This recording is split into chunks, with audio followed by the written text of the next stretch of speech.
There are places in the United States where people avoid going after dark, places where the silence feels wrong, where the trees feel like they're watching, and the air feels heavier with every step. The Appalachian Mountains stretch for thousands of miles, covered in dense forests, thick fog, and small towns hidden deep between the hills. For generations, people have shared stories about strange lights, unexplained sounds, and things that move in the darkness, where no one should be. Some call them legends, others call them warnings. Tonight, you're going to hear 3 stories that still leave people uneasy to this day. So, turn down the lights and listen carefully, because once you enter these mountains, you may not come back the same. I wasn't supposed to be out there that late. The plan was simple. A short hike, just enough to clear my head before heading home. The trail wasn't difficult, and I had walked it before. Nothing about that afternoon felt strange at first. The air was cool, quiet, almost peaceful. I remember checking my phone and seeing the sun getting low. I told myself and I'd turn back soon. That's when I saw him.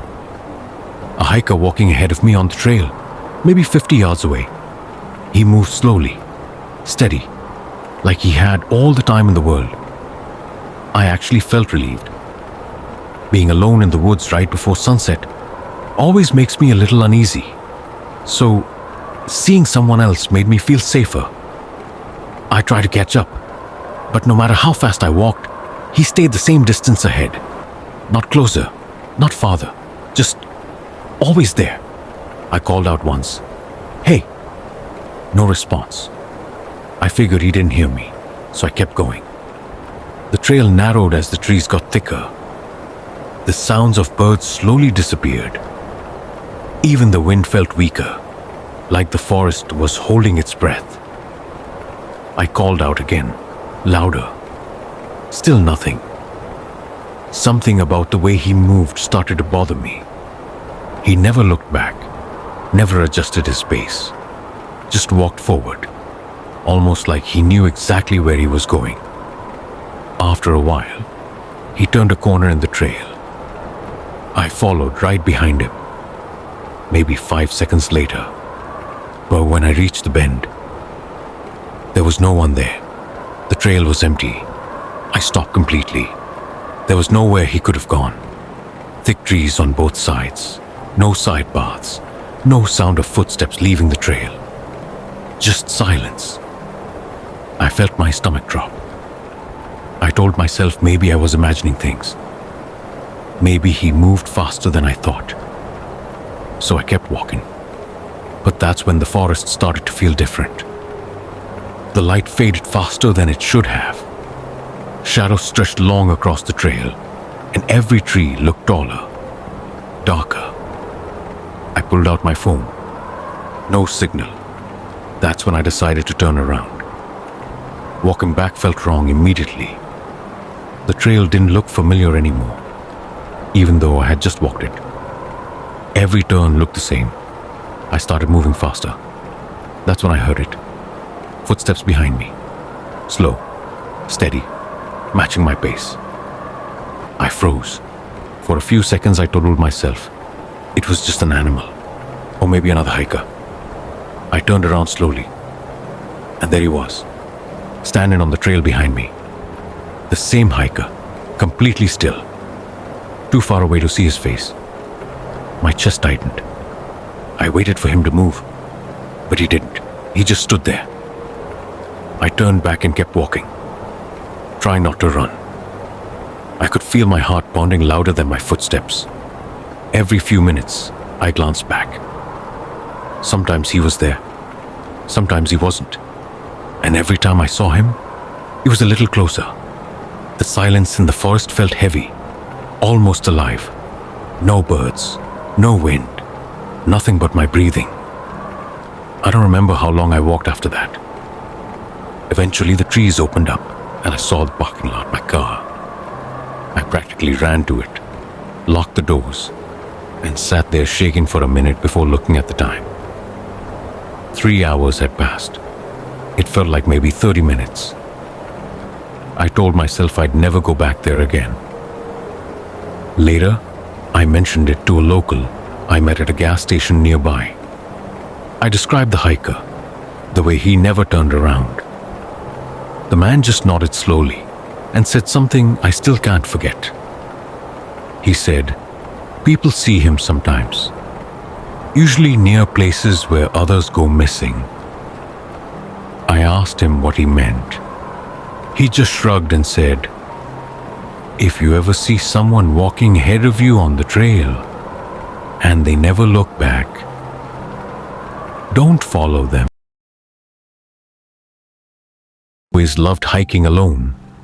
The solitude, the sounds of the forest, the feeling that you're the only person alive in the world.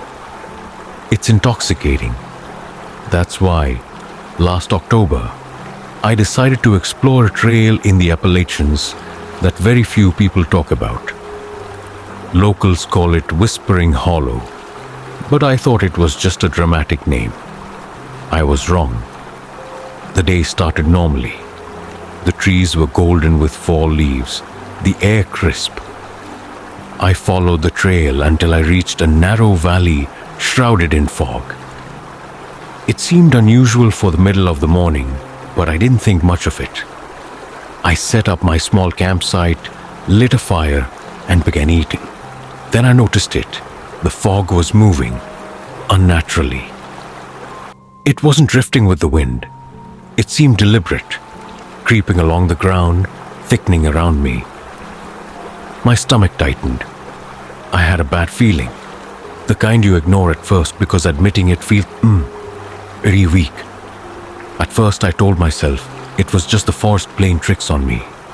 But then I heard it, a whisper, soft, almost indecipherable. "Ethan," it said my name. I froze. I was alone. I had no one else nearby. I thought it must be the wind.